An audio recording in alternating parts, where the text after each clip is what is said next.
Hello friends, आज का हमारा टॉपिक है two stage RC coupled amplifier. हमने यहाँ पे two stage RC coupled amplifier के बारे में बताएंगे। फर्स्ट स्टेज ये शो की गई है इस लाइन से पहले, देखिए ये फर्स्ट स्टेज है और ये सेकेंड स्टेज है हमारी, और इसे हमने सीसी कैपेसिटर द्वारा कपल किया हुआ है। टू आरसी कपल्ड एम्पलीफायर के बारे में आज हम आपको बताएंगे, पूरी इसकी इंट्रोडक्शन, इसकी वर्किंग के बारे में। ओके, तो हम अपने टॉपिक को स्टार्ट करते हैं। फर्स्ट हम आपको इस डायग्राम से पूरा समझा देते हैं, फिर आपको हम लैंग्वेज पढ़ के बता देंगे, तो आपको नोट्स भी अच्छे से मिल जाएंगे, आप प्रिपेयर कर सकते हैं एंड आपको समझ में भी आ जाएगा। Okay, now we are start. देखिए यहाँ पे हमने क्या किया हुआ है, यहाँ पे हमने टू स्टेज का यूज किया है। ये फर्स्ट स्टेज है हमारी, ये सेकेंड स्टेज है। ओके, फर्स्ट स्टेज में क्या है, हमने इस दो ट्रांजिस्टर का यूज किया गया और ये ट्रांजिस्टर एनपीएन ट्रांजिस्टर का यूज किया। यहाँ पे आप पीएनपी ट्रांजिस्टर का भी यूज कर सकते हैं। तो हमने एनपीएन ट्रांजिस्टर का यूज किया हुआ विद कॉमन एमीटर कॉन्फ़िगरेशन। किसको कॉमन रखा हुआ है, एमीटर को कॉमन रखा हुआ है बोथ स्टेज में। ओके, फर्स्ट स्टेज में जो होगा वही सेकेंड स्टेज में भी होगा। तो हमने यहाँ पे एनपीएन ट्रांजिस्टर लिया हुआ है और यहाँ पे हमने कॉमन एमीटर कॉन्फ़िगरेशन का यूज किया है। ओके, यहाँ पे देखिए ये हमारा आर आई क्या है, इनपुट रेसिस्टेंस है। यहाँ पे हम इनपुट लोड अप्लाई करते हैं। ओके, ये हमारा सी आई क्या है, पहले आप जान लें इसमें जो चीजें हैं वो क्या है। सी आई हमारा इनपुट कैपेसिटेंस है और सी नॉट हमारा आउटपुट कैपेसिटेंस है, और आर नॉट के सिरों पर हमें क्या आउटपुट लोड प्राप्त हो जाएगा। ओके, हमने सीसी का यूज किया है दोनों स्टेजेस को ऐड करने के लिए, कपल करने के लिए कपलिंग कैपेसिटर सीसी का यूज किया गया है। ओके, यहाँ पे हमने R1 और R2 दोनों ही स्टेजेस में दो रेसिस्टेंस का यूज किया गया है। ये रेसिस्टेंस का यूज इसलिए किया गया है क्योंकि हमारे जो सर्किट में थर्मल रनअवे की प्रॉब्लम क्रिएट हो जाती है, उस डिफेक्ट को दूर करने के लिए हमने R1 R2 दो रेसिस्टेंस का यूज किया है। यहाँ पे हमने RECE सर्किट का यूज किया है, एमीटर सर्किट का यूज किया है, ताकि प्रॉपरली बाइसिंग के लिए हमने RECE सर्किट का यूज किया है। ओके, आपको ये सारी चीजें समझ में आ गई कि किस चीज का किस लिए यूज किया। अब इसकी वर्किंग देखिए। वर्किंग है कि जब हम इनपुट सिग्नल अप्लाई करते हैं RI के सिरों पर, ओके, इनपुट सिग्नल अप्लाई करते हैं तो इनपुट सिग्नल जो होता है हमारा वो CI से होकर गुजरता है और फिर हमें आउटपुट किसके सिरों पर प्राप्त हो जाता है, RC के सिरों पर। आरसी के सिरों पर हमें आउटपुट लोड प्राप्त हो जाता है। ये आउटपुट लोड का जो फेज होता है वो इनपुट के फेज के अपोजिट होता है, क्योंकि कॉमन एमीटर कॉन्फ़िगरेशन में मैंने आपको बताया था, अगर कॉमन एमीटर कॉन्फ़िगरेशन होता है तो हमारा जो आउटपुट लोड प्राप्त होता है उसका फेज अपोजिट फेज में प्राप्त होता है। ओके, तो हमारा अपोजिट फेज में प्राप्त होता है और मोर एम्पलीफाइड होता है, और एम्पलीफाइड सिग्नल जो हमें आउटपुट सिग्नल प्राप्त होता है वो अपोजिट फेज में होता है और एम्पलीफाइड होता है। ओके, फिर जो अपोजिट फेज में और एम्पलीफाइड सिग्नल होता है वो हमारा गुजारा जाता है, पास होता है कपलिंग कैपेसिटर से। ये जो कपलिंग कैपेसिटर है, कपलिंग कैपेसिटर जो होता है वो डीसी इम्प्योरिटी को ब्लॉक्ड कर देता है और केवल एसी सिग्नल को, प्योर एसी सिग्नल को अपने में से जाने देता है। ओके, तो ये क्या करेगा, जो हमारा एम्पलीफाइड और अपोजिट फेज में सिग्नल मिला है, आउटपुट सिग्नल, वो इसमें से डीसी इम्प्योरिटीज को ब्लॉक कर लेगा और प्योर एसी सिग्नल को जाने देगा। अब ये हमारा फर्स्ट स्टेज का आउटपुट सिग्नल है वो सेकेंड स्टेज के लिए इनपुट सिग्नल की तरह वर्क करेगा। तो सेकेंड स्टेज के लिए इनपुट सिग्नल की तरह वर्क करेगा, ये इसमें जाएगा तो हमें आउटपुट, अब सेकेंड स्टेज का आउटपुट हमें ये कलेक्टर रेसिस्टेंस या कलेक्टर लोड के सिरों पर मिलेगा। ओके, कलेक्टर लोड के सिरों पर मिलेगा जो कि मोर एम्पलीफाइड, फर्दर एम्पलीफाइड, और ज्यादा एम्पलीफाइड होकर हमें मिलेगा।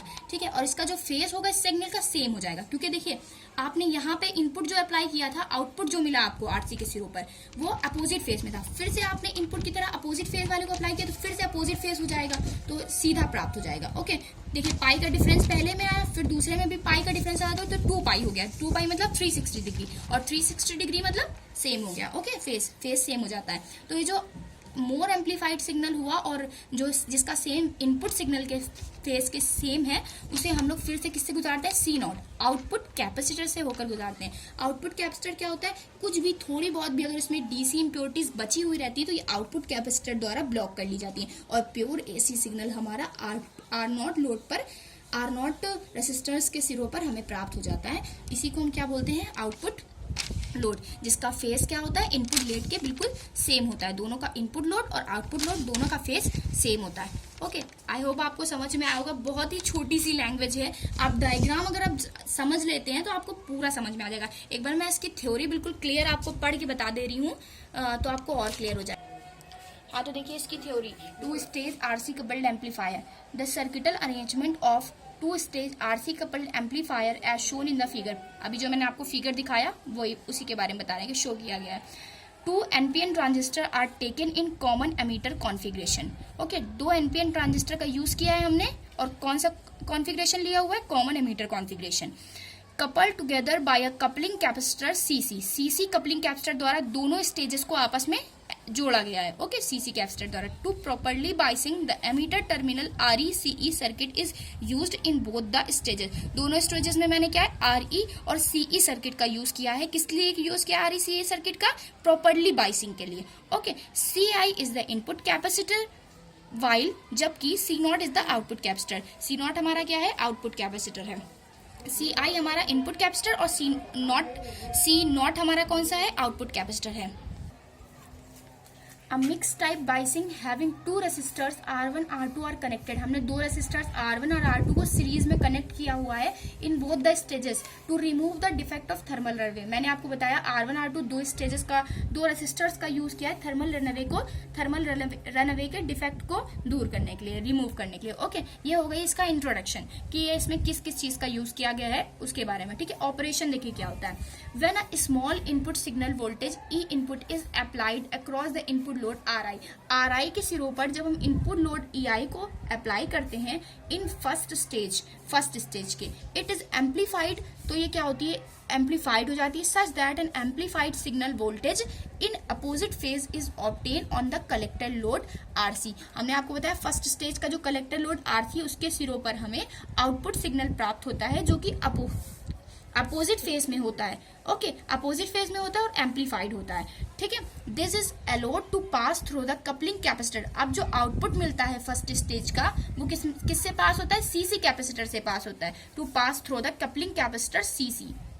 Okay, such that any DC impurity is present in the output signal of first stage. तो क्या होता है? आउटपुट सिग्नल के फर्स्ट स्टेज के आउटपुट सिग्नल में जो भी DC इम्प्योरिटीज होती हैं will be blocked by it. तो कपलिंग कैपेसिटर द्वारा उसे क्या कर लिया जाता है? ब्लॉक्ड कर दिया। CC कैपेसिटर द्वारा उसे ब्लॉक्ड कर दिया जाता है। So a pure AC signal becomes input in the second stage.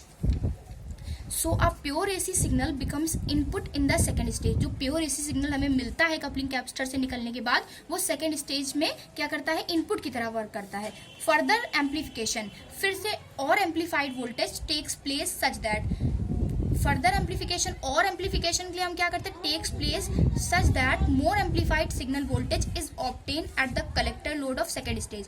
अब जो सेकेंड स्टेज होता है हमारा, अब जो सेकेंड स्टेज होता है उसमें जो सच that more amplified signal voltage, और अधिक amplified voltage signal voltage is obtain at the collector load of second stage.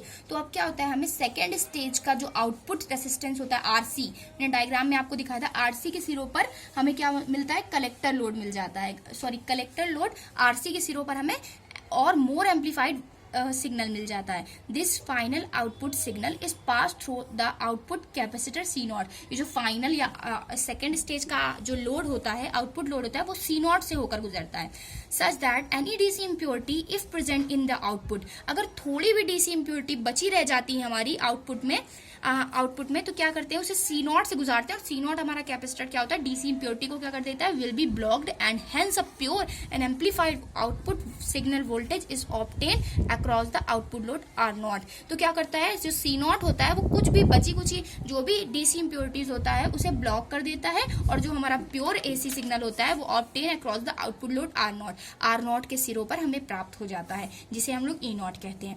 There will be no phase difference between initial input EI and final output E0। Initial जो हमने लगाया था first stage में input signal और जो second stage का output मिला उसमें कोई भी फेज डिफरेंस नहीं होता है। हमने आपको बताया फर्स्ट का जो आउटपुट होता है, फर्स्ट स्टेज का जो आउटपुट होता है उसमें पाई डिग्री का होता है फेज डिफरेंस, बट जो फर्स्ट स्टेज का आउटपुट होता है वो सेकंड के लिए इनपुट की तरह वर्क करता है। ठीक है, तो वो सेकंड के लिए जब इनपुट की तरह वर्क करता है तो जो सेकेंड स्टेज से हमें आउटपुट मिलता है उसके में भी पाई डिग्री का और डिफरेंस हो जाता है, तो पाई प्लस पाई 2 पाई का हो जाता है 360 डिग्री का, तो उसमें कोई भी फेज डिफरेंस नहीं रह जाता है।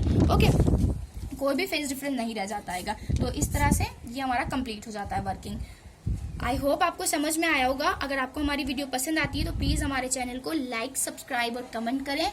आप अगर हमारे चैनल को सब्सक्राइब करेंगे तो इससे हम अप्रिशिएट होते हैं। सो प्लीज़ हमारे चैनल को लाइक ज़रूर करें, लाइक शेयर सब्सक्राइब हमारे चैनल को करें। Thank you for watching.